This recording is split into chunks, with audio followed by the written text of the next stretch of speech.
Warm welcome to news edge Fariya Idrees. Islamabad में तहरीक इंसाफ के जलसे के ऐलान की वजह से एक लग रहा था कि शायद कोई बड़ा सियासी मार्का होगा, लेकिन तहरीक इंसाफ ने कल इस्लामाबाद में जलसे का ऐलान किया और साथ ही एन आखिरी मौका पर इस्लामाबाद की इंतज़ामिया ने तहरीक इंसाफ को जलसे का NOC देना था वो मनसूख कर दिया। पुलिस NOC मनसूख होने के बाद जलसा गाह पहुँच गई और तहरीक इंसाफ के कारकुनान की गिरफ्तारियाँ शुरू कर दी। ये बात किसी को मालूम नहीं है कि इंतज़ामिया सिर्फ तहरीक इंसाफ के जलसों और जुलूसों से क्यों इज्तनाब कर रही है, इससे क्यों इतनी खौफजदा है। चंद रोज़ कबल जमात इस्लामी ने रावलपिंडी के लियाकत बाग में कई रोज़ तक धरना दिए रखा। बड़ी दफ़ा हमने देखा कि जमात इस्लामी की कारकुनान इस्लामाबाद में मुख्तलिफ जगह पर हमें मटगश्त करते हुए नजर आए, लेकिन इंतज़ामिया ने इसमें कोई रुकावट नहीं डाली और डालनी भी नहीं चाहिए। इससे कबल फैज़ाबाद के मुकाम पर मजहबी जमात ने धरना दिया, ट्रैफिक ब्लॉक रही। मैं खुद पर्सनली लंबा रूट लेके दफ्तर आती रही, लेकिन इंतज़ामिया टस से मस तक नहीं हुई। कल मजहबी जमात के कारकुनान सुप्रीम कोर्ट के बाहर पहुंच गए, लेकिन इस्लामाबाद के अमन अमान को शायद उधर से इतना ख़तरा नहीं था। लेकिन तहरीक इंसाफ डी चौक से कई किलोमीटर दूर तरनौल के मुकाम पर जलसा करने जा रही है, लेकिन उनके इस जलसे से पूरे शहर के अमन अमान को ख़तरा लाहक हो गया है। कल के जलसे के हवाले से तहरीक इंसाफ का मौक़िफ़ है कि जलसा हर सूरत होगा। इस हवाले से वज़ीर आला खैबर पख्तूनख्वा अली अमीन गंडापुर और दीगर रहनुमाओं ने काफ़ी सख्त स्टांस लिया है। ज़रा देखिए।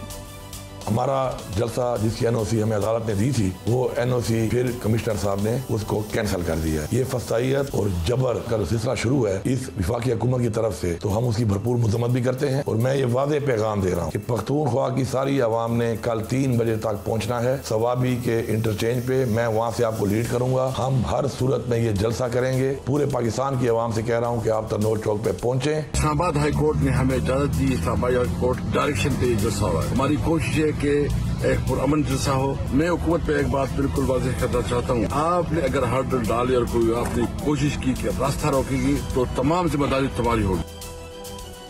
बानी तहरीक इंसाफ ने आज मुतालबा किया है कि उनका और फैज़ हमीद का ट्रायल बंद कमरे के बजाय ओपन कोर्ट में किया जाए ताकि पूरी दुनिया को हक़ाइक़ का इल्म हो सके। अडियाला जेल में मीडिया से गुफ्तगू में बानी तहरीक इंसाफ ने कहा कि आईनी चीज़ से मुतालबा है कि फैज़ हमीद का ट्रायल ओपन कोर्ट में करें। फैज़ हमीद और मेरा मामला फ़ौज का इंटरनल मसला नहीं है। मैं साबिक़ वज़ीर आज़म हूँ, मुझे मिलिट्री कोर्ट में ले जाने से पाकिस्तान का इमेज ख़राब होगा। फैज़ हमीद रिटायरमेंट के बाद ज़ीरो हो गया, मुझे क्या फ़ायदा देगा कि इससे राब्ता रखूँ। मैं फैज़ हमीद से तब तक ही राब्ते में था जब तक वो DGI थे, इसके बाद उनसे मेरा कोई राब्ता नहीं है। अगर 9 मई साजिश का मरकज़ी किरदार फैज़ हमीद है तो मुतालबा कर रहा हूँ कि ओपन ट्रायल किया जाए। 9 मई का मामला नेशनल सिक्योरिटी नहीं, लोकल इशू है। अडियाला जेल के डिप्टी सुपरिटेंडेंट को उठा लिया गया और उनकी अहलिया अपने खावन की बाजियाबी के लिए अदालतों के चक्कर लगा रही है। वज़ीर दिफा ख्वाजा आसिफ ने कहा है कि बानी तहरीक इंसाफ फैज़ हमीद की गिरफ्तारी और ट्रायल को सियासी मकासद के लिए इस्तेमाल करना चाह रहे हैं। Let's watch. I'll start with you, मेहबाना Qureshi साहिबा। Thank you so much for being on the program. कल तरनौल के जलसे का इजाज़तनामा अब मनसूख है, आपकी स्ट्रैटेजी क्या है? जैसे स्टेटमेंट्स दी जा रही हैं कि हर सूरत जलसा करना है तो ज़ाहिर है फिर तनाव होगा, क्लैश होगा, या आप कोर्ट जाएंगे, क्या करेंगे? जी बिल्कुल, हम कोर्ट में तो जाएंगे क्योंकि जो अदालत के फैसले की यहाँ पर नफ़ी हो रही है, अदम अदूली हो रही है, क्लियर वायलेशन है। और इससे तो यही साफ जाहिर होता है, रियासत बार बार यही और हुकूमत बार बार यही पैगाम दे रही है कि उनकी नज़रों में अदालत की कोई वक़्त ही नहीं है। तो जब हुकूमत और रियासत अदालती निज़ाम को इस तरह मफलूज कर दें और इस तरह तोड़ दें और इस तरह आइन को रोन दें, तो फिर उस मुल्क में हम क्या उम्मीदें लगा सकते हैं? अगर तो हम कहते हैं कि ये मुल्क एक जमहूरियत है तो हमें जमहूरियत बनकर दिखाना होगा। और जमहूरियत का तो तकाजा यही है कि अगर एक सियासी जमात एक एहतजाज या एक जलसा करना चाहती है तो उनको आइन ये हक देता है कि वो पुरअमन जलसा और एहतजाज करें। मुझे सिर्फ ये बताया जाए, क्योंकि हमसे बड़े सवाल हो गए, अब वक्त है कि हुकूमत वक्त और रियासत से सवाल की जाए कि वो क्यों एक सियासी जमात को रोक रहे हैं। और अगर इनका वो एक घिसा पिटा 9 मई का बयानिया आएगा सामने कि ये इनकी हिस्ट्री ऑफ वायलेंस है, ये है, वो है, तो देखिए अगर आप हमें एक सियासी जमात के बतौर तस्लीम नहीं करते हैं तो आइए लाइए कार्रवाई, लगा दीजिए कदगन, लगाएं बैन, क्यों नहीं रुकते, क्यों रुके हुए हैं, क्यों नहीं लगा रहे? क्योंकि आपके पास भी पता है सिर्फ ये एक घिसा पिटा बयानिया है जिसमें ना कोई शवाहिद है, ना कोई सबूत है और ना कोई दम है। राइट, सो घिसा पिटा बयानिया 9 मई का आप उसको कह रही हैं, लेकिन और यही बयानिया हम सुनते हैं, बट क्या कभी भी कोई जलसा नहीं करने देंगे खलील ताहिर सिंधु साहब आप पीटीआई को? वो पार्लियामेंट में है, इलेक्शन हो के इलेक्ट होकर आए हैं, सवाबी में जलसा हुआ है, लेकिन नहीं जलसा करने देना फेडरल गवर्नमेंट ने या पंजाब प्रोविंशियल गवर्नमेंट ने। देखिए फ्रीहा, बसात एहतराम, सबसे पहले मैं अगर सियासी वर्कर बात करूं तो मैं समझता हूं कि एक दफ़ा इनको जो तमाशा लगाना लगा लेना चाहिए, दे देनी चाहिए, जो भी है इजाजत दे देनी चाहिए, जो भी हो। एज ए सियासी वर्कर कह रहा हूँ, नॉट एज अ पार्टी। हाँ, ये मेरा बयान जो है, लेकिन मतलब जो ये रोज का जो है ना कल कल्याण ये खत्म हो यहाँ से, और ये भी देख रहे कि ये क्या करते हैं, वो देख रहे हम भी गए थे पर वो तमाशा ना हुआ। But on the other hand अगर इनका देखा जाए, मेहरबानों का लिए बहुत मेरे दिल में एहतराम इसलिए कि इनके वालिद मोहतरम से मेरा बहुत अच्छा रिश्ता है। इनका भाई मेरे साथ पंजाब में रहा है, जैन थोड़ी देर जब भी फिर दूसरा इलेक्शन उन्होंने लड़ लिया, तो इसलिए इनकी ज़ाती एक रिलेशन है मेरे, जब पीपल्स पार्टी में थे शाह महमूद कुरैशी साहब, इस हवाले से भी। अच्छा, दूसरा ये है सबसे बड़ा कि इनका जो ट्रैक रिकॉर्ड है, हम लॉ में एक बात कहते हैं एज ए लॉयर कि प्रीवियस रिकॉर्ड जो है ना, हार्ड एंड डेस्परेट क्रिमिनल्स, जो कुछ इन्होंने किया है, आप देखिए, आप बार बार ये कहा जाते हैं, नो वो उससे पहले चले जाते हैं। एक मिनट मेहरबानो, प्लीज एक मिनट, प्लीज मेहरबानो, मेरी भतीजी लगती हो आप, तो इनका जो प्रीवियस रिकॉर्ड है वो मतलब हार्ड एंड डेस्परेट क्रिमिनल जी अपना पॉइंट ऑफ व्यू तो दे सकते हैं। मेरे नहीं, मैंने उनकी बात सभी बात नहीं करूंगा मैं आपको फ्रीहा, अगर आप मुझे कहेंगी मैं चुप हो जाऊंगा, वो बात कर लें, कोई ऐसी बात नहीं। मेरा तो सियासी वर्कर मैं कहता हूं करने, मेरा तो फैब्रिक ये नहीं है ना कि मैं उनसे मतलब बेटियों जैसी है मैं उनसे को बात ऐसी करूँ, नो नॉट एट ऑल। तो इसलिए मैं कह रहा हूँ, लेकिन मैं इनकी बात नहीं कर रहा। अभी आप बात कर रही थी कि ओपन ट्रायल की, हुज इमरान खान साहब के जो ये फौज का जो मामला होता है ना, और आर्टिकल 31, आर्टिकल 40 और आर्टिकल 92 आर्मी एक्ट जो है, उसमें जो जिस बंदे ने सीक्रेट एजेंसीज में काम किया हो, एक तो वो 5 साल तक सियासत में इजाजत नहीं, उसको इजाजत नहीं है किसी भी काम करने की। नंबर 2, ये फौज के मामला में किस तरह से इंटरफेरेंस कर सकते हैं, उस फाइल पे लिखा होता है वेरी कॉन्फिडेंशियल, जो भी आर्मी का काम होता है। मैं जो कि by profession I am lawyer of supreme court, I know all these things. और दूसरा, इन्होंने खुद अपने दौर में, मेहर को पता होगा, इन्होंने खुद अपने दौर में फौजी अदालतों की हमायत की थी। हम मुखालफत कर रहे थे, इन्होंने हमायत की थी। अच्छा, अब मसला ये है, चूंकि बांग्लादेश की टीम भी आई, जो उन्होंने, मैंने पढ़ा वो जो लेटर, बांग्लादेश की टीम आई है, और sir there are so many other issues. और फिर दूसरा, मैं आपको बता रहा था, जिस तरह से जनरल सरफराज जिस दिन शहीद हुए थे, उस दिन भी फ्रीहा मेरा, इन्होंने जो इनकी गालिब गलौज ब्रिगेड ने और जो कुछ इनका सारा सोशल मीडिया वाले में जिस तरह से काम किया, उस हवाले से तो अभी भी मैं जाती तौर पे जो मैंने किया वो अपनी राय मैंने दे दी है। क्विकली, तरनौल में जलसा था, उसका बांग्लादेश की टीम से क्या था? देखिए, कुछ भी हो सकता है जलसा, ये तो उल्टा गलत मैसेज जाएगा कि आपके हमारे मुल्क में, देखिए कुछ भी हो सकता है। देखिए याद तो ना, देखो मेरी एक बात सुने फ्रीहा, आप अभी मेहर बात कर रही थी, मैं इंतहाई अदब से फिर दोबारा कहता हूँ, वो कह रही 9 मई का घिसा पिटा बेनियम, भाई आपके 200 जायद तनसीबात पे आपने अटैक किए। आपने जनरल शेर खान का जिसको Indian chief of army staff कह रही है कि इससे बड़ा दलेर आदमी को नहीं तोड़ा। आपके जहाज चौधरी साहब अपने बेटे को बड़े फख्र से बता रहे हैं कि हमने फौज का एक गमला तक तोड़ दिया। आपका जो हसान न्याजी है, वो army chief core commander Lahore के थे, जनाउस वाले, उनकी पैंट ले ला रहा है सोटी पे लेके। मतलब ये this is not the way. जो अपना फिर जेल रोड पे मेरे साथ मेरी कोलीग रही है डॉक्टर यास्मीन राशिद साहबा, वो भी वज़ीर सेहत रही, मैं भी वज़ीर सेहत रहा हूँ, तो वो खुद पराडों पे बैठ के करी कि चले हम सब ने कोर कमांडर हाउस जाना है, किसी और जगह पे। और फिर आप इसका कन्फेशन हो गया। ठीक, खान साहब खुद फरमा रहे हैं कि ये हमने थाने सिविल लाइन के सामने, तो एक मिनट उनका आर्गुमेंट खत्म हो जाए। मैं खत्म कर रहा हूं मेहर। उन्होंने ये कहा कि हमने को थाना सिविल लाइन के सामने तो एहतजाज नहीं करना, जहां से काम होता है वहां से एहतजाज करना है। फिर उन्हीं के साथ ही मज़ाकरात करना चाह रहे हैं। इट्स डिसाइडेड कि अब इनको कभी जलसा नहीं, नहीं, ऐसी कोई ऐसी बात नहीं। ये अपने आप लॉ के तहत ये नहीं, वो मैं बताता हूँ 144 CRPC जो नक्शे अमन होता है उसके तहत जो भी वो लगाई गई है उसके तहत तो नहीं कर सकते। लेकिन वैसे एक बात बताऊं, जो सियासी जमातें होती है ना, उनको ऐसी दफात की परवाह को नहीं होती, इनको चाहिए जलसा करें, कोई बात नहीं ऐसी। हालांकि इन्होंने हमें भी रोका था, मरियम साहब को, उन्होंने पंजाब में इनकी गवर्नमेंट थी, मंडी बहुद्दीन से इन्होंने स्टार्ट किया। Going to multiple arguments now, और जहां कता कलामी माफ सर, प्लीज रजा उन साहब की इजाजत से मैं आर्गुमेंट करें। दैट टू गो टू रजा साहब, literally 2 minutes, I am sorry, I am taking your time. क्योंकि खुद इन्होंने कहा ये वकील है, तो वकील होने के नाते आपको तो ये भी पता होगा जो एक जुडिशियल कॉन्सेप्ट होता है जस्टिस का, वो है इनोसेंट अनटिल प्रूवन गिल्टी। अभी तक 1.5 साल हो गए हैं। 9 मई का बयानिया घिसा पिटा इसलिए है क्योंकि 1.5 साल हो गए, आईओस अभी भी अदालत में आते हैं और कहते हैं कि जी अभी तो हमारी इन्वेस्टिगेशन मुकम्मल नहीं हुई। एक तरफ इन्वेस्टिगेशन मुकम्मल नहीं हुई, दूसरी तरफ आपने हमको मुजरिम साबित कर दिया, जो किसी अदालत ने तो किया ही नहीं है। और जहां पर शवाहिद पेश किए जाते हैं वहां पर अदालत बाइज्जत बरी कर देती है, क्योंकि वो कहते हैं कि इन शवाहिद में इसमें कोई ठोस बात ही नहीं है। तो इसलिए हम कहते हैं आपका घिसा पिटा बयानिया, क्योंकि जब 1.5 साल गुजर जाएं और आप कुछ प्रूव ही ना कर सकें किसी कोर्ट ऑफ लॉ में, तो उस बंदे को फिर बेकसूर ही माना जाता है। आपने स्टे लिया हुआ सुप्रीम कोर्ट से, कसूरवार नहीं ठहराती। स्टे लिया हुआ सुप्रीम कोर्ट से, दिया हुआ किस चीज में स्टे लिया हुआ है सर? आपने के फौजी अदालतों में हम ट्रायल नहीं होने देंगे, इसका स्टे है।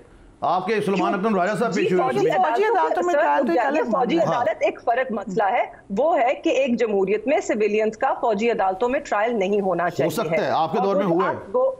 वो जो वालिद ने जो कटा था पर्चा, मैं बता दीजिए आपके वालिद किस सिटी में थे और किस सिटी में पर्चा कटा उनको? जी मैं अभी उस पे आ रही हूँ, मगर ये जो एपीएस का अटैक हुआ था उसके बाद कुछ अरसे के लिए जो है आपकी मिलिट्री कोर्ट उनको दहशतगर्दी के केसेस के लिए इजाजत दी गई थी। ये उस दहशतगर्दी के जुमरे में नहीं आता, मगर एक सियासी जमात के खिलाफ, कुछ नौजवानों के खिलाफ जो लोग सिर्फ ट्वीट करते हैं, उनके खिलाफ एटीए के पर्चे दर्ज हो जाते हैं। और जहां तक जी मेरे वालिद का सवाल है, जिनकी आप बड़ा एहतराम करते हैं, इज्जत करते हैं, मोहब्बत का रिश्ता है, तो मुझे बताइए वो तो कराची में थे, वो तो लाहौर में नहीं थे, फैसलाबाद में नहीं थे, पिंडी में नहीं थे, गुजरांवाला में नहीं थे, मगर इन सारे शहरों में उनके खिलाफ यही दहशतगर्दी के पर्चे हैं 9 मई के हवाले से। तो अगर 9 मई के बयानिए में या 9 मई के जुर्म में कोई सदाकत होती तो फिर, और आपके पास ठोस शवाहिद होते, तो आप उन लोगों के खिलाफ जाते कि जिन लोगों ने ये किया है। मगर आप अंधेरे में तीर चलाते रह गए और एक एक हमारे पार्टी के कायद और फर्द पे 55 पर्चे कर दिए। इससे एक और बात साफ जाहिर होती है कि आपके पास ना शवाहिद, ना आपको मालूम है कि किसने किया। इसलिए हम कहते हैं अभी भी 9 मई की जुडिशियल इंक्वायरी बिठा दीजिए, ताकि दूध का दूध पानी का पानी हो जाए, और जो सीसीटीवी फुटेज है उसे मंजरे आम पे ले आए, अदालतों में पेश कर दीजिए, उसमें क्या दिक्कत है? रज़ा हारून साहब, जमात इस्लामी ने धरना दिया, तहरीक लब्बैक ने धरना दिया। अगर हिस्ट्री में जाना है तो हर जमात की कोई ना कोई हिस्ट्री निकल आएगी। What do you think? अभी बड़ी खलील ताहिर सिंधू साहब ने ओपनली कहा कि मैं एज अ पॉलिटिकल वर्कर कहता हूँ कि करने दें एक दफ़ा जलसा। आपकी क्या राय है? मैं समझता हूँ कि पब्लिक गैदरिंग करना, पब्लिक रैलीज करना, जमहूर के जरिए ताकत का मुजाहरा करना, अवामी इज्तिमात करना, इवन प्रोटेस्ट करना पीसफुल, ये सब हमारे यहाँ डेमोक्रेटिक बेसिक फंडामेंटल राइट्स में इनको कवर है। लेकिन जहाँ हम राइट्स की बात करते हैं फरिया, वहाँ रिस्पॉन्सिबिलिटी साथ साथ चलती है। राइट्स का कॉन्सेप्ट विदाउट रिस्पॉन्सिबिलिटी दुनिया में कहीं एग्जिस्ट नहीं करता। तो राइट्स के साथ रिस्पॉन्सिबिलिटी है, then every right ends with the sentence save accordance with the law. जितने आपके राइट्स होते हैं ना, they are subject to the implementation and following of that law. अब मुझे नहीं पता कि कमिश्नर साहब ने, जिन्होंने ये आज उनका लेटर नोटिफिकेशन आया है मंजर आम पे, किस बुनियाद पे किया है, लेकिन जब तक वो हुकूमत के ओहदेदार हैं और हुकूमत ने उनको कमिश्नर बना रखा है और उनके पास कोई ऐसी इत्तला है, फॉल्स या गलत या सही, मेरे इल्म में ही नहीं है फरिया, तो मैं कैसे बात करूं उस पर। वहां फिर वो लॉ काम आ जाता है और लॉ प्रेसिडेंस ले लेगा किसी भी अवामी इज्तिमात के इंतकाद पे। तो जहां तक राइट की बात है, बिल्कुल पीटीआई का राइट है कि वो पूरे मुल्क में जहां चाहे जलसे करे, लेकिन जहां लॉ की मेंटेबिलिटी की बात आएगी, उसकी एग्जीक्यूशन की बात आएगी, वो काम एडमिनिस्ट्रेशन का होता है, गवर्नमेंट ऑफ द डे का होता है। वो government of the day administration क्या फैसला करती है, So we can assume कि पीपल्स पार्टी फुली एंडोर्स करती है एडमिनिस्ट्रेशन के इस डिसीजन को कि इनको लॉ के तहत उन्होंने कहा है कि नहीं करना जलसा। नहीं, मुझे नहीं पता फरिया, मेरा जो जुमला था वो ये था कि नंबर 1 राइट है, बिल्कुल है। नंबर 2 क्यों रिफ्यूज किया मुझे पता नहीं है, जिस चीज की इंफॉर्मेशन मेरे पास है नहीं, मैं उस पर कैसे कमेंट कर सकता हूँ। तीसरी बात जो खलील भाई ने की थी कि देखें ना, एक पॉलिटिकल पार्टी जो है वो जब जलसा करने जाती है और उसने जलसा करना होता है, फिर वो कर लेती है। अब जमात इस्लामी को भी कोई फॉर्मली इजाजत उस जगह आने की तो नहीं मिली थी ना। जमात इस्लामी और पीटीआई में बड़ा वाज़ेह फर्क है, विदाउट ऑफेंडिंग एनीवन, कि Jamaat Islami is an organised political party, is a very disciplined organisation. उनका स्ट्रक्चर है, उनके सदर से लेके नीचे तक का एक स्ट्रक्चर है, वो बड़ा डिसिप्लिन मूव करते हैं। पीटीआई अनफॉर्चुनेटली इस वक्त स्ट्रक्चरलेस पॉलिटिकल पार्टी है। इनका कोई स्ट्रक्चर नहीं है, लीडरशिप का कोई कॉन्सेप्ट नहीं है, सिवाय इमरान खान साहब के, वो भी बानी में है। चेयरमैन साहब इस वक्त गो के चेयरमैन है, वो इलेक्शन कमीशन की कि पेपर्स में एज ए चेयरमैन एग्जिस्ट नहीं करते। तो जो एक चेन ऑफ कमांड होता है, अगर ये फिलहाल के तौर पे बड़ा क्राउड जमा करने जा रहे हैं, तो बड़ा क्राउड जमा करने जा रहे हैं तो इन्होंने यही काम, मिसाल के तौर पे 9 मई को मैं मान लेता हूँ कि पीसफुल प्रोटेस्ट की कॉल थी, लेकिन चूंकि लीडरशिप का कंट्रोल नहीं था तो इनके अंदर ही कोई मिसक्रिएंट्स थे ना जिन्होंने सारा कुछ किया। वाकयात तो हुए हैं, वाकयात से तो इनकार नहीं कर सकता। वायलेंस भी हुआ, आग भी लगी, तोड़फोड़ भी हुई, लूटमार भी हुई, ये सब हमने देखा। इसी तरीके से कल अगर ये बड़ा क्राउड जमा करने जा रहे हैं तो इनके पास, मुझे नहीं पता इनका और क्या एडमिनिस्ट्रेशन की बातचीत चल रही है, लेकिन जो डिसिप्लिन और ऑर्गेनाइजेशन स्ट्रक्चर का फुकदान है वो इनके अपने लिए भी ठीक नहीं है कि इतने बड़े बड़े क्राउड्स को जमा करें। ठीक है, really I don't know. Right, मुझे ब्रेक पे जाना है, आप क्विकली अगर रिस्पॉन्ड करना चाहती हैं। जी जी, रजा हारून साहब, उसमें तो इलेक्शन कमीशन की बदनीयती सामने आ रही है ना कि उन्होंने बैरिस्टर गौहर का बतौर चेयरमैन नाम नहीं रखा। तो ये एक आईनी इदारा है अपने, नहीं बिल्कुल यही है जी, बिल्कुल यही है। हम 3 दफा इलेक्शन करवा चुके हैं। आई डोंट नो क्या मामला है, बिल्कुल होगी, आप फरमा रही हैं, ठीक है। मैं आपको बता रही हूँ मामला ये है। और मुझे भी याद है जिस रात मोहतरमा शहीद बेनज़ीर भुट्टो साहिबा को कत्ल किया गया, हम पीपल्स पार्टी का हिस्सा थे, बिल्कुल गम गुस्सा सब में था, मगर पूरे कराची को आग लगा दी गई थी उस रात को। आप लोगों को किसी ने दहशतगर्द नहीं बुलाया, ना ही बुलाना चाहिए है। लोगों के कुछ जज्बात थे इस तरह के कि उसमें लोग उसको कंट्रोल नहीं कर पाए। ऐसी चीजें हो जाया करती हैं, उसमें शफाफ तशवीश होनी चाहिए है। देखिए मैं साहबा, मैं फरिया की इजाजत से मैं किसी चीज को डिफेंड नहीं कर रहा, वो भी वायलेंट एक्ट था, लेकिन उसमें और आपके वाले में एक फर्क है। वो प्लान नहीं था, वो एक सानिया हुआ, साने के बाद प्लान नहीं था। इसलिए हम कहते हैं कि इंक्वायरी कीजिए। सुन लें, इंक्वायरी करें, मेरी बात सुन लें आप, अग्री करना जरूरी नहीं आपका। मैं कह रहा हूँ स्पोरेडिकली हर जगह हुआ। आपका बड़ा टारगेटेड था आर्मी इंस्टॉलेशंस पे, आर्मी ऑफिसेस पे, कोर कमांडर हाउस पे, जीएचक्यू पे। That is the main difference. Your was planned, your was organised, your was orchestrated, your was strategised, and your chairman has already agreed, accepted that. Not at all, sir. was not a good incident. वो violence incident अच्छा नहीं है, लेकिन वो planned नहीं। रजा साहब, अगर उस रात पीपल्स पार्टी के जो कारकुनान हैं उनको ये खदशा होता कि ये किसी इदारे के हुक्म पर हुआ है तो फिर वो भी उसी तरफ रुख करते। अनफॉर्चुनेटली 9 मई को या 9 मई को जिस तरह खान साहब को गिरफ्तार किया गया, जिस तरह हुकूमत ने रेंजर्स का इस्तेमाल किया इस्लामाबाद कैपिटल पुलिस के अलावा, उन्होंने एक तासुर पैदा किया। और उसके पीछे एक 9 मई से पहले का कॉन्टेक्स्ट है। Do you know the Rangers come under the Federal Interior Ministry, not Armed Forces? Do you know this? कि rangers come under the Federal Interior Ministry? नहीं, देखिए आपने रेंजर्स का इस्तेमाल किया। Let's stick to facts. मुझे ये बता दिए ना, we are sticking to facts. I'm asking you another Rangers do not come under armed forces, they come under the Federal Interior Ministry. तो आपको तो चाहिए था वजीर दाखिला घर पे जाना चाहिए था। I have accepted your facts, sir. मैं आपसे एक और फैक्चुअल सवाल पूछ रही हूँ। मुझे बताइए कि एक नॉट सिर्फ जमहूरी, किसी भी मुल्क में एक साबिक वजीर आजम को गिरफ्तार करने का क्या ये तरीका माकूल है? इस्लामाबाद हाई कोर्ट के रियलिटी ये है कि यहाँ पे वजीर आजम गिरफ्तार होते रहे हैं, बार बार होते रहे हैं। अभी शहबाज शरीफ साहब की अरेस्ट की वीडियो देख लें। छोड़े, मरियम साहबा को जेल से गिरफ्तार किया, भुट्टो साहब को फांसी दे दी, नवाज शरीफ साहब को 3 दफा प्राइम मिनिस्टर ने गिरफ्तार किया, जहाज के साथ बांध दिए सीट के साथ। अगर आप लोग गलत को गलत नहीं कहेंगे तो ये तो जाहिर है। काश उस वक्त भी महर काश उस वक्त भी आप इसको कहते कि राणा सनाउल्लाह पे पर्चा गलत हुआ है, सजाए मौत का केस बना दिया। देखिए जो गलत है वो गलत है, जिस भी दौर में हुआ, लेकिन प्रोपोर्शनल रिस्पांस क्या होगा किसी भी मामले का? I think the whole debate is about proportional response. हम एक ब्रेक पे जाना है, we will be right back.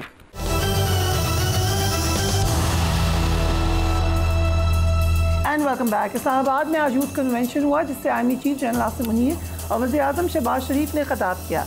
Army chief ने कन्वेंशन से अपने खिताब में कहा कि रियासत की ये जिम्मेदारी है कि अवाम को सोशल मीडिया से पैदा शुदा हिजान और फितने के मुज़म्मरात से दूर रखे। जो पाकिस्तान की डिफ़ॉल्ट का बयानिया बना रहे थे वो आज कहाँ हैं? अवाम, हुकूमत और फ़ौज के दरमियान मजबूत रिश्ता है, पाकिस्तान के तहफ़्फ़ुज़ और तरक्की का ये ज़ामिन है। बहैसियत मुसलमान हमें नाउमीदी से मना किया गया है। खैबर पख्तूनख्वा के अवाम 22 साल से पाक फ़ौज के साथ मिलकर सीसा पिलाई दीवार की तरह काम कर रहे हैं। और आर्मी चीफ ने मज़ीद क्या कहा? Let's watch that. और आज़ाद रियासत क्या है, इसकी अहमियत जाननी है तो आज लिबिया के लोगों से पूछें, शाम के लोगों से पूछें, और जब जो है वो इराक टूट फूट का शिकार था उस वक्त उनके लोगों से पूछें, कश्मीर के लोगों से पूछें, गजा के मुसलमानों से पूछें कि एक आज़ाद ममलिकत और उसके अंदर सांस लेना कैसे होता है, अगर आपने इसकी अहमियत को जान। वज़ीर-ए-आज़म शहबाज शरीफ ने भी यहाँ पर खिताब किया और एक बार फिर यकजान दो कालिब के बयानिए को दोहराया। क्या कहा उन्होंने, जरा देखिए।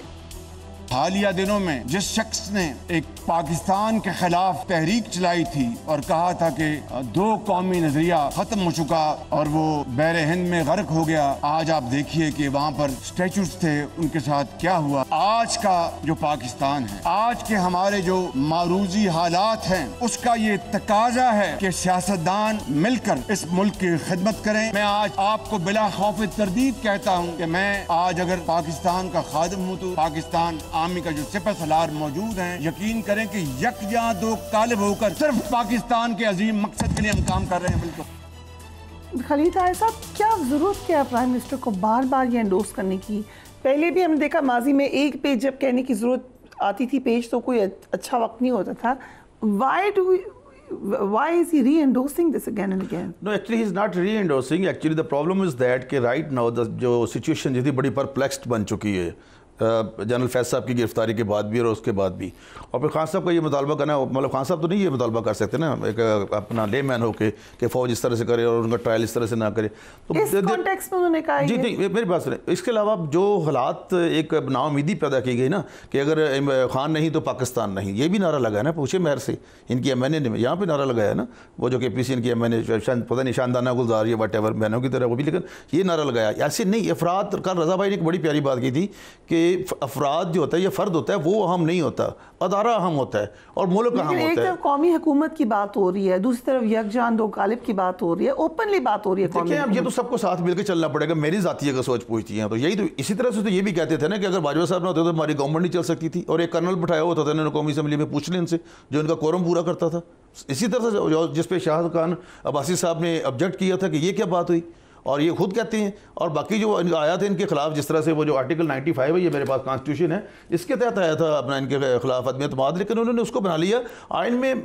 फरिया ये लिखा है कि पार्लिमानी पार्टी ने 5 साल पूरे करे ना, ये नहीं लिखा कि किसी एक उसी पार्टी ने 5 साल पूरे करने हैं। जो भी इक़्तिदार में आता है 5 साल उस पार्लिमान ने पूरे करने होते हैं। इन्होंने समझा कि सियासी बयानिया तो मियां नवाज शरीफ ने भी बनाया, ये भी नहीं लिखा कि एक ही वज़ीर-ए-आज़म ने बिल्कुल बनाया, बिल्कुल बनाया। उन्होंने कहा मुझे क्यों निकाला। देखिए बिल्कुल अब भी उनका जो बयानिया है उसके साथ है मियां नवाज शरीफ, क्योंकि जमात भी मियां नवाज शरीफ साहब ने सारा जो कुछ किया, लेकिन उसके लिए उन्होंने सेक्रीफाइस भी बहुत कुछ किया ना। और आप देखिए मुल्क को इंसॉल्वेंसी से बचा लेना, ये बिल्कुल मियां शहबाज शरीफ साहब ने किया है कि मुल्क दिवालिया होने जा रहा था। ये तो रोजाना कहते थे श्रीलंका बन जाएगा, सैक्रिफाइस करके हुकूमत में आके बैठ गए। नहीं, बहुत ही जुल्म। देखिए बात नहीं मैं आपकी समझ रहा हूँ आपकी बात को, लेकिन ये बात नहीं है। हमने तो रियासत बचाई है, सियासत नहीं बचाई। हमें पता है कितना नुकसान हुआ है पॉलिटिकली, और हमने तो इनको कहा, मेयर से पूछे, हमने नहीं कहा कि आप मिनिस्ट्रीज, ये पार्लियामेंट, हमने इनसे कहा, हमने मेयर से पूछे, इनसे कहा नहीं कि आप गवर्नमेंट बना ले पीपल्स पार्टी से मिलकर या किसी और से। इन्होंने कहा जी नहीं, हम ना पीपल्स पार्टी से मिल सकते हैं, ना MKM से मिल सकते हैं, ना PMLN से मिल सकते हैं। ठीक है, फिर अपनी ही असम्बलियाँ तोड़ियाँ, जिसने तोड़वाई वो बंदर है, और अपनी नेशनल असम्बली से इस्तीफे देने, मतलब इनसे गलती दर गलती, और गलती कभी जब दोबारा होती है वो तजुर्बा नहीं होता, वो गलती होती है फिर। ठीक है रज़ा साहब, आज के जो स्टेटमेंट्स आ रहे हैं बार बार इस खदशे का इजहार करते हैं बानी PTI कि उनका मिलिट्री ट्रायल होने जा रहा है। इसी बेसिस पे उन्होंने मुतालबा किया है कि ओपन ट्रायल होना चाहिए जनरल फैज का भी। What are your comments on that? शहजादे हैं, उनकी मर्जी है, वो जो कह दें, हम लोग डिस्कस करने बैठ जाते हैं। उन्होंने एक बात कह दी और रोज एक बात कहते हैं। मैं समझता हूँ कि बहुत अरसे से मैं एक बात कहता आ रहा हूँ कि इमरान खान साहब के जो मुशीर हैं या उनकी जो कान में बात करने वाले लोग हैं ना, उनका सेन होना बहुत जरूरी है, उनका पॉलिटिकल एक्सपीरियंस, सीनियर पॉलिटिशियन होना बहुत जरूरी है। अभी 1-2 प्रेस रिलीज आई हैं एसपीआर की जानिब से, बाकी सब अफवाहें हैं, गर्दिशी खबरें हैं। आपने कह दिया, मैंने सुन लिया फलां जराए से।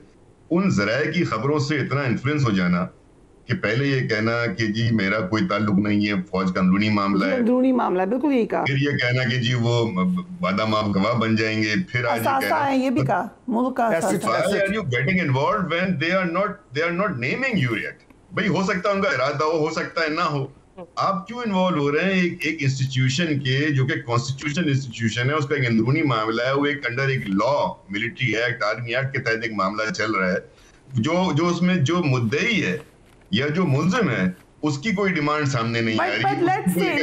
मिलिट्री ट्रायल की बात तो रज़ा हारून साहब गवर्नमेंट के ऑफिशियल्स हमारे शो पे बैठ के रोज करते हैं कि हम करेंगे मिलिट्री ट्रायल। आपने मुतासिर किस चीज से होना है? मैं यही तो कह रहा हूँ ना कि उनको मुतासिर नहीं होना चाहिए ना इन चीजों से। अगर वो जब तक कि ऑफिशियली उनको पास कोई पेपर नहीं आता, कोई चार्जशीट नहीं आती, कोई एविडेंस रिपोर्ट नहीं आती, अगर वो उससे पहले मिलिट्री ट्रायल हो तो ठीक है तो दो मिसालें, दो मामले ना, मुद्दई सुस्त गवाह चुस्त वाली बात नहीं, बल्कि ये आप बैल मुझे जोर से मार, ये हो जाएगी कि चोर की दाढ़ी में तिनका। भाई आप क्यों परेशान? But let's forget about it कि आप पॉलिटिकल लेवल की बात कर रहे हैं और प्रिंसिपल आपको लगता है कि मिलिट्री ट्रायल होना चाहिए रज़ा हारून साहब? किसका? बानी पीटीआई का। Depends if as a big if the allegation charges fall within the, देखिए आर्मी एक्ट में भी कुछ ऐसे एक्ट्स हैं, सेक्शंस हैं जहाँ पे सिविलियंस पे ट्रायल हो सकता है। अगर उसमें फॉल करेंगे एज पर लॉ होगा, देन यस होना चाहिए। अगर उसमें फॉल नहीं करेंगे नहीं होना चाहिए। आर्टिकल 92 मैं जो कह रहा हूँ हमें एहतियात करते हुए इस पर हाइपोथेटिकल क्वेश्चन भी नहीं करना है। ओके, मेहरबान कुरैशी साहब, ख्वाजा आसिफ ने कहा कि पीटीआई के दौर में भी मिलिट्री ट्रायल हुए, कोई ओपन ट्रायल नहीं था, अब क्यों आपने बात की ओपन ट्रायल की? जी, जो मिलिट्री ट्रायल्स तब हुए थे वो दहशतगर्दी के वाकयात थे, बम धमाके थे, सुसाइड बॉम्बिंग्स थी, इस तरह के वाकयात थे कि जिन पे मिलिट्री कोर्ट्स में ट्रायल हुआ। मगर मैं समझती हूँ उस केस में भी हमें अपने जो क्रिमिनल कोर्ट्स हैं उनको मजबूत करना चाहिए है, और किसी बिना पर भी, और ये मेरा मानना है, इट्स अ प्रिंसिपल स्टैंड, कि सिविलियंस का मिलिट्री कोर्ट्स में किसी हाल में भी ट्रायल नहीं होना चाहिए है, और ये इंटरनेशनल कन्वेंशंस और लॉज भी यही कहते हैं। मैं सिर्फ ये कहना चाह रही थी रज़ा साहब को कि जी जब रोज हुकूमत के वुज़रा आके और बड़े मोतबर बड़े सीनियर पोजीशंस वाले वुज़रा आकर प्रेस कॉन्फ्रेंसेस करेंगे और ताने बाने जोड़ेंगे, तो खान साहब का बिल्कुल हक बनता है कि वो उसके ऊपर बयान दें, खास तौर पे जब उनसे मीडिया सवाल पूछे। और बिल्कुल एक साबिक वजीर आजम को एक मिलिट्री कोर्ट में लेके जाना ना मेरे ख्याल में मुल्क के लिए अच्छा होगा, ना ये एक अच्छा प्रेसिडेंट होगा। और मैं दूसरा कमेंट करना चाहती थी, प्रिया, आपने जो कुछ स्टेटमेंट्स चलाई, वाकई हमें और मुल्कों से ही पूछना पड़ेगा कि एक आज़ाद मुल्क में सांस लेना कैसा महसूस होता है, क्योंकि पाकिस्तान वो आज़ाद मुल्क नहीं है जहां पे लोग आज़ादी से सांस ले सकते हैं। ये वो मुल्क है जहां पर आज़ादी से आप ट्विटर पे ट्वीट नहीं कर सकते, जहां पे व्हाट्सएप पे आप एक वॉइस नोट नहीं खोल सकते, जहां पे आप वीडियो नहीं भेज सकते, और जहां पे आज पीटीए के चेयरमैन ने इस बात का एतराफ़ किया कि हम एक वेब मॉनिटरिंग सिस्टम लेके आ रहे हैं जिससे आपकी, मेरी, हम सब की जितना भी डेटा है, जितना भी हमारी कॉरेस्पॉन्डेंस है, वो सब मॉनिटर होगी, वो सब सर्वेल होगी। कंसीडरिंग कि जब आप गवर्नमेंट में थे तो खुद उस्ताद खान साहब ने कहा कि मॉनिटरिंग होनी चाहिए, and I fully endorse it, so this seems to be beyond political confines. This is where people who don't understand the internet get confused. Firewall होता है साइबर अटैक से महफूज रखने के लिए, और जो सर्वेलेंस सिस्टम्स होते हैं, और जिस तरह व्हाट्सएप डाउन हुआ है, जिस तरह एक्स पे पाबंदी है, जिस तरह कभी कभी ना इंस्टाग्राम ना फेसबुक काम करते हैं वीपीएन के बगैर, इनको तो मालूम होगा, ये लोग भी वीपीएन इस्तेमाल करके ट्वीट करते हैं। तो प्राइम मिनिस्टर भी करते हैं, सब लोग करते हैं। एक quick question to you, I am coming to सिंसा। That's a very different scenario here. Before you go to Khalid sir, with due respect, on a lighter note, हम ऐसी क्या बात कर रहे हैं व्हाट्सएप पे जो किसी को पता चल जाए तो प्रॉब्लम है? Everybody has the right to privacy, obviously. ये तो नहीं हो सकता। I'm not saying that everybody has a right. I'm just asking a simple question. हम ऐसी कौन सी बात कर रहे हैं? आज आप ये बात कह रही है, कल को खुदा न खास्ता आपके व्हाट्सएप पे आ गए ना लोग, तो फिर आपने शोर मचाना है। जिस मुल्क में अवाम के बुनियादी हकूक, जिस मुल्क में अवाम का वोट का तकद्दुस पामाल कर दिया हो, वहाँ पे बुनियादी हकूक लाइटर नोट पे नहीं होते। कौन सा वोट का तकद्दुस? सिवाय कट्टे कट्टियों के और मुर्गियों के अलावा बात ही को नहीं की आपने 45 माह में, इससे आगे बढ़े नहीं आप। ये बुनियादी हकूक होते हैं, इनको लाइटर नोट मत बनाइए। आपने तो मुल्क में जमहूरियत को लाइटर नोट बना दिया। सो ये इंटरनेट का इशू इंपॉर्टेंट है सिंधु साहब, ये अब इसी तरीके से चलेगा। बेसिकली तो अगर कुछ दिन के लिए तो आवाम को बताएं आपकी क्या वजह है। VPN को अगर इस्तेमाल करना मना है तो पहले तो प्राइम मिनिस्टर को बताएं। नहीं, मैं ने बिल्कुल एक बात दुरुस्त की है कि कुछ लोगों को बिल्कुल नहीं पता, तो आई एम शायद वन ऑफ द पर्सन, मैं I M BC not before Christ before computer, तो मुझे वाकई शायद बहुत सारी चीज़ों का नहीं पता। मैं I am agree with but I am sure आपका बहुत सारा काम जो यस आई कैन कन्वे, मतलब ये जो भी आपका है, लेकिन मैं उनके कंसर्न को समझता हूँ। और right to privacy, yes you are right, to very is a fundamental right. लेकिन कुछ जगहों पे ऐसी चीज़ होती है कि जहाँ पे आप देखें ना, अगर हम मिसालें देते हैं बरतानिया की, उन्होंने 72 घंटे में सारे मुल्ज़मान पकड़ लिए कि आप कैपिटल हिल की बात करते हैं, यहाँ पे सिस्टम फर्क है। तो इसलिए आपने पकड़ने थे, किसने हो जाएगा ये भी आप देखें, बहुत जल्द बहुत सारी चीजें ओपन होगी। बहुत जल्द क्या होगा, ये डरावे आते रहते हैं। डरावे नहीं, मैं आपको क्या बताऊं, आप खुद मतलब इस लेवल पे क्या, खान साहब का एक बयानिया होता है जो अगले दिन के बयानिया तक होता है, फिर उसके आगे नया आ जाता है। इस लेवल पे जो रजा भाई ने कहा कि इनके पास जो टीम है, जिस तरह शाह महमूद कुरैशी साहब competent and very senior and season अपना पॉलिटिशियन, ऐसे लोग हैं। उस वक्त भी उन्होंने कहा नहीं, हमने बुज़दार को वज़ीर आला बनाना है, इनको नहीं बनाना, जानबूझ के इलेक्शन हराया गया था ना शाह महमूद कुरैशी साहब। खानदान सिर्फ एक जुमला मैं आपको याद दिलाता हूँ, राइट टू प्राइवेसी भैया, मैं आपको याद दिलाना चाहता हूँ कुछ। आप याद करें जो खान साहब के दौर में पीका इलेक्ट्रॉनिक क्राइम एक्ट आया था, जरा उसका वायरल है ना, जिसके खिलाफ हम रोज जाके उसमें क्या नहीं किया था उन्होंने। लेकिन आप सर उस प्रोटेस्ट में आप भी शामिल थे, PMLN सबसे आगे शामिल थी। आप लोगों ने कहा कि प्रोटेस्ट हमारी ये है कि ये तो कम है, हम इससे आगे जाएंगे। This is what you are doing. मैं यही बात कह रहा हूँ कि जब लोग एक मुल्क आते हैं तो चार मुल्कों के ऊपर होती भी होती है ना, हम क्रिटिसाइज करने बात है भूल जाते हैं कि हम क्या करते रहे इस मुल्क के अंदर, हमने कितने किसके राइट प्रोटेक्ट किए, किसके राइट वायलेट किए, क्या नहीं हुआ उस दौर के अंदर। ये तो सच है कि आप जब ऑपोजिशन में होते हैं तो आपको राइट्स याद आते हैं, गवर्नमेंट में आके भूल जाते हैं। This is true for everyone. आखिरी जुमला प्लीज जरा बोल दूं। मैं आप सबको याद दिलाना चाहती हूँ जो सब भूल रहे हैं, पाकिस्तान वो मुल्क है जहाँ पे आपने लाइटर नोट बना दिया लोगों के बुनियादी हकूक को, राइट टू प्राइवेसी को। ये वो मुल्क है जहाँ पे रोज ऑडियो वीडियो लीक्स होते हैं। ये वो मुल्क है जहाँ बाबर सत्तार साहब ने बहुत ही खूबसूरती से और बहुत ही प्राइम मिनिस्टर टीवी पर बैठकर बोलता है मुझे कोई इतराज नहीं, मेरी कॉल रिकॉर्ड हो रही है, केस चलाया कि अवाम बीवी है वो मुल्क है जहाँ आपका वज़ीर आज़म टीवी बैठ के बोलता है ये तो अच्छी बात है, मेरी कॉल रिकॉर्ड होती है। अगर आप माजी में फंसे रहेंगे तो आपका जो मुस्तकबिल है ना उसे आप देंगे। हम तो कह रहे थे आप माजी से निकले, आपने कहा हमने मुज़ाकराती फौज के साथ कर रहे हैं, हमने तो आपको 100 दफा दावत दी है। आप कहते थे हमने पास तो फॉर्म 45 और आपके तो पेड सेक्टी हैं इतलात के, उन्होंने 7.5 लाख तनख्वाह लेते हैं, उन्होंने कमेटी बना दी। अब दोनों तरफ से क्योंकि आगे ये बातें तो महर के जवाब सुन लेते हैं। जी महर कहते हैं कि ये दहशतगर्द है, इन पे आर्टिकल 6 लगाओ, दूसरे दिन कहते हैं बात करो, पहले आप तायुन कर ले हम दहशतगर्द हैं, हमारी हिस्ट्री ऑफ वायलेंस है या हम एक सियासी जमात है जिससे आप बात करना चाहते हैं। लेके आइए प्लीज। जेल में क्यों है शाह साहब? अगर आपको आपने इतने अच्छे अल्फाज बोले उनके बारे में, why do you think he is in jail? I don't think either Shah Mahmood साहब के लिए पर्सनली बात करें, I don't think he should be in jail. I think he's a very nice, मतलब one of the most gentleman politician I've ever met. तो उनका jail में होना मुझे जाती तौर पे तकलीफ देता है कि he should not be jail. 55 मई के मुकदमे हैं उनके खिलाफ, इससे क्या पता चलता है कि ये मुकदमा लोगों के खिलाफ। हमने जो दौर भुगता है ना, मैं तो आज पीपल्स पार्टी में हूँ, हमने जो दौर भुगता है ना MKM का, उसमें आपको अंदाजा ही नहीं है क्या हुआ है। ये तो 55 सिर्फ मुकदमे की बात कर रही हैं आप, वहाँ तो execution killing, custodial deaths, torture in custody तब सियासतदानों तक लिमिटेड होती थी कार्रवाई लोगों की घरों पे। Both of you please allow me to ask the last question साहब से। और एक बात और, जब बेनजीर भुट्टो साहब की शहादत हुई, मैयत पे लोगों का नारा था पीपल्स पार्टी का, पाकिस्तान ना खपे। लीडर का काम क्या होता है ज़रदारी साहब का? He was sitting there, he said no, Pakistan खपे। अगर मुझे इजाजत दें, प्लीज। लीडरशिप ये नहीं कहती कि फौज पे हमला कर दो जब मैं बिल्कुल ठीक है, ये बिल्कुल ठीक कह रहे हैं आप। नहीं, ये आपके अपने बयानात हैं, ये आपकी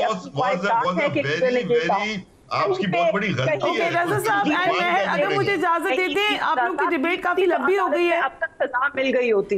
ठीक है, ये हम उसी पॉइंट को बार बार आ जाते हैं एक स्टैंड स्टिल पे। लेट्स सी आगे क्या होता है। सो खलील ताहिर सिद्धू साहब, किसी भी पॉइंट पर डिबेट या डायलॉग नहीं होने जा रहा गवर्नमेंट ऑफ अभी तो बिल्कुल नहीं। हमने यकीन कीजिए फ्रिया मेरी बहुत काबिल एहतराम है, मेहर को भी पता होगा, रजा भाई को भी पता है, हमने बड़ी इनसे कहा कि आप पहले गवर्नमेंट वाले, उसके बाद डायलेक्ट के बाद मसाके माशियत की भी बात की गई।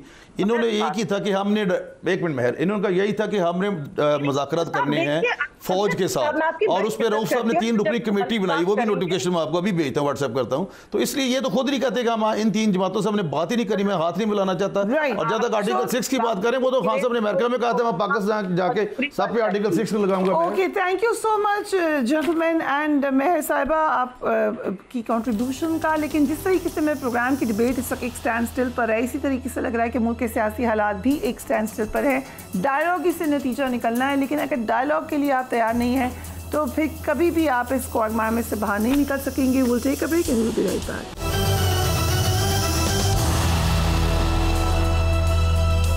And welcome back. मुल्क में इंटरनेट सुस्त होने की वजह से टेलीकॉम सेक्टर को यौमिया कम अज़ कम 5 करोड़ रुपए का नुकसान होने का कहा जा रहा है।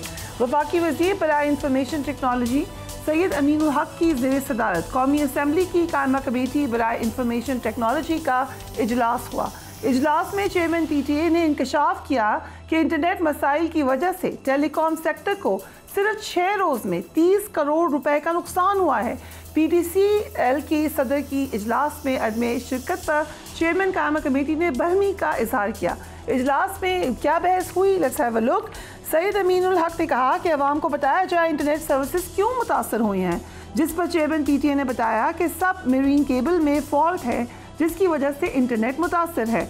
उमर अयूब ने कहा कि मेरी आज अदालत में पेशी है, किसी भी वक्त गिरफ्तार हो सकता हूँ। मैं वो पेशी छोड़ कर यहाँ आया हूँ क्योंकि आज कौमी नौयत का मामला ज़ेर गौर है। बैरिस्टर गौहर खान ने कहा कि क्या दुनिया दीगर ममालिक में भी ज़ेर समंदर केबल मुतासर है या सिर्फ पाकिस्तान की केबल मुतासर है। चेयरमैन PTA ने कहा कि पाकिस्तान की सबमरीन केबल मुतासर है। मुस्तफ़ा कमाल ने पूछा कि इस ब्रेकडाउन से कितना नुकसान हुआ है, PTA को कोई अंदाज़ा है। चेयरमैन PTA ने कहा कि टेलीकॉम सेक्टर को 6 रोज़ में 300 मिलियन रुपए का नुकसान हो चुका है। मेजर जनरल हफीज़ुर रहमान ने कहा कि हमने सिंध हाई कोर्ट और इस्लामाबाद हाई कोर्ट में बताया है कि एक्स वज़ारत दाखिला की हिदायत पर ब्लॉक हुआ है।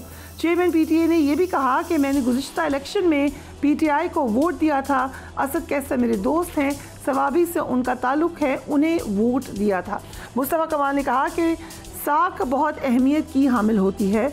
कायमा कमेटी बराए इंफॉर्मेशन टेक्नोलॉजी ने इंफॉर्मेशन टेक्नोलॉजी के सेक्टर में नुकसानात का तखमीना मांग लिया है। इजलास के बाद चेयरमैन PTA ने फायरवॉल की तनसीब पर भी वजाहत की। उनका कहना था कि ये जो वर्ड है, ये टर्मिनोलॉजी है, ये खुद ही इख्तरा कर ली गई है रिसर्च। हमारे साथ IT एक्सपर्ट उसामा खिलजी मौजूद हैं। Thank you so much Usama for joining us on the programme. Chairman PTA ने जो एस्टिमेट दिया है कि 6 रोज़ में इंटरनेट की रफ्तार सुस्त होने से टेलीकॉम सेक्टर को 300 मिलियन रुपीस का नुकसान हुआ है, आपका क्या अंदाज़ा है कि एग्जैक्टली कितना नुकसान हुआ है?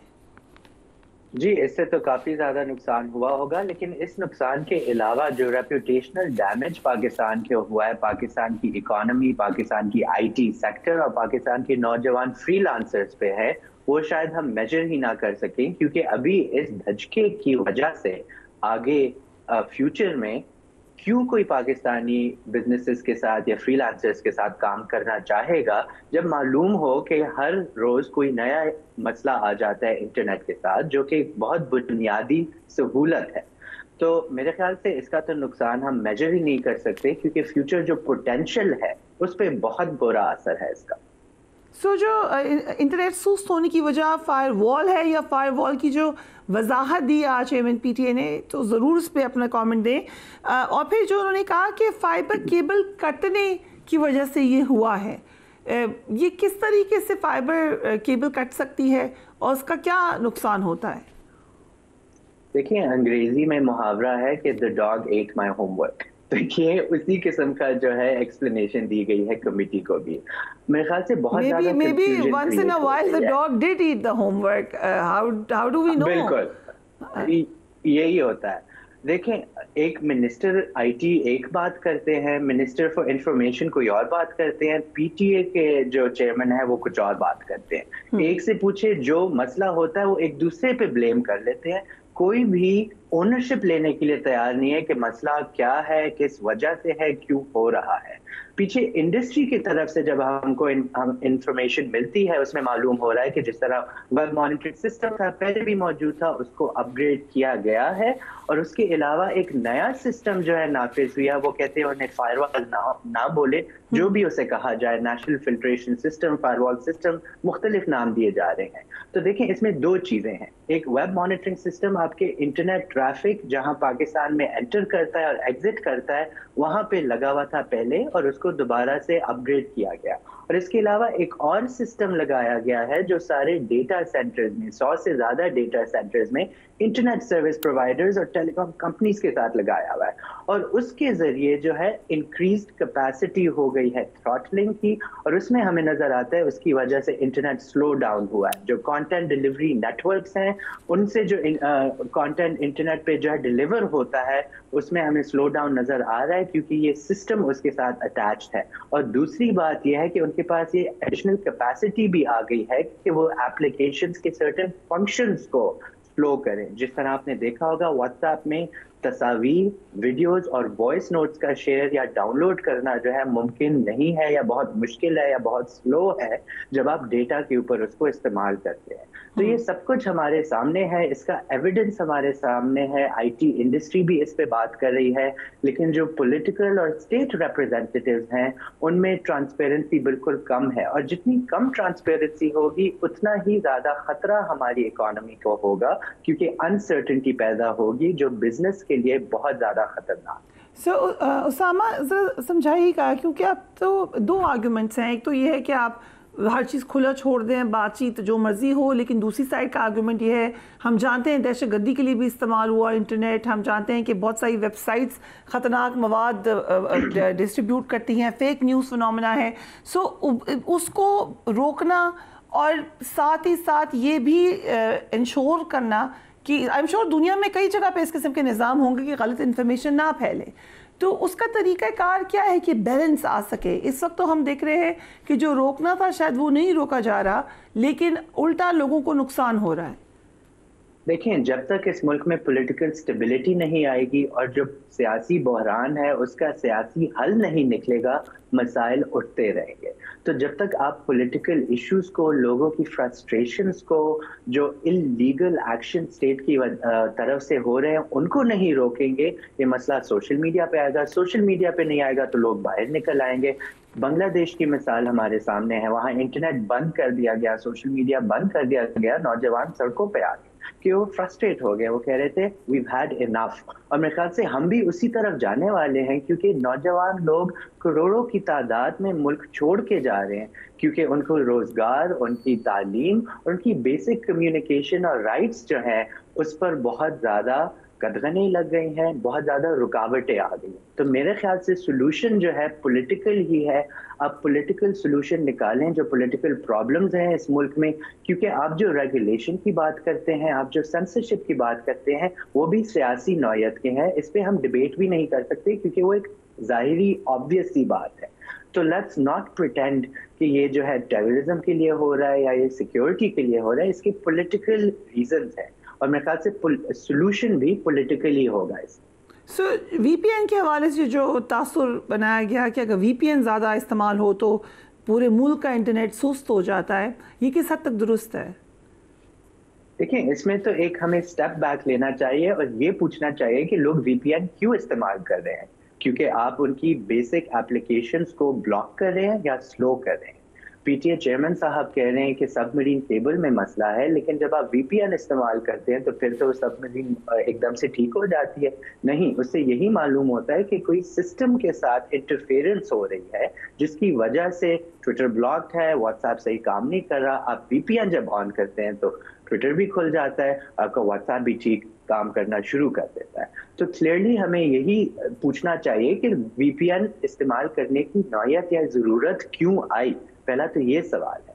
फिर सवाल आता है कि ठीक है, अगर लोग VPN इस्तेमाल कर भी रहे हैं तो उससे इंटरनेट क्यों स्लो होना चाहिए? VPN तो आपकी लोकेशन या IP एड्रेस को बदल देता है। चाहे ट्रैफिक ज़्यादा हो जाए, लेकिन इंटरनेट सर्विस प्रोवाइडर्स जो है वो भी ज़्यादा इंटरनेट की कैपेसिटी एक्सपैंड कर सकते हैं। लेकिन मसला यही आ रहा है कि क्योंकि आपने ये सिस्टम्स और फिल्ट्रेशन सिस्टम्स लगाए हैं और ज़्यादा एडवांस टेक्नोलॉजी इंस्टॉल की है, उसकी वजह से इंटरनेट स्लो डाउन हो रहा है और उसकी कॉन्फ़िगरेशन जो है उसमें मसला आ रहा है। तो एक तो आप गलत काम कर रहे हैं, और फिर जब आप गलत काम कर रहे हैं वो सही तरीके से भी नहीं कर रहे, वो आपसे सही हो भी नहीं रहा। जो आप कह रहे हैं कि अभी 10 दिन बाद जो है इंटरनेट ठीक हो जाएगा, तो इतना बड़ा मसला आया क्यों? इस पे तो इन्वेस्टिगेशन होनी चाहिए और जो रिस्पॉन्सिबल है उनको इस्तीफा देना चाहिए। इतना इकोनॉमिक लॉस पूरे मुल्क को दिया है। इज इट पॉसिबल कि VPN भी ब्लॉक हो जाए, क्योंकि ये भी खबर है कि आइंदा आने वाले दिनों में VPN भी ब्लॉक हो सकता है? जी बिल्कुल, ये जब ट्विटर ब्लॉक हुआ था तो उसके बाद हमने देखा काफ़ी लोगों ने कंप्लेन किया कि काफ़ी VPNs जो है काम नहीं कर रहे थे, खासकर जो फ्री VPNs है। और अभी भी ये खबर आई है कि ये वाइट लिस्टिंग कर रहे हैं VPN में, तो कुछ VPN चलेंगे कुछ नहीं चलेंगे। प्राइम मिनिस्टर का तो चल रहा है माशाल्लाह से बिल्कुल ठीक VPN। जी वो तो खुद बैठ के सारे ट्वीट कर रहे हैं। राइट, सो लेट्स सी कि बाकी कौन से VPNs हैं। Thank you so much Usama Khilji हमें डिटेल्ड एनालिसिस देने के लिए।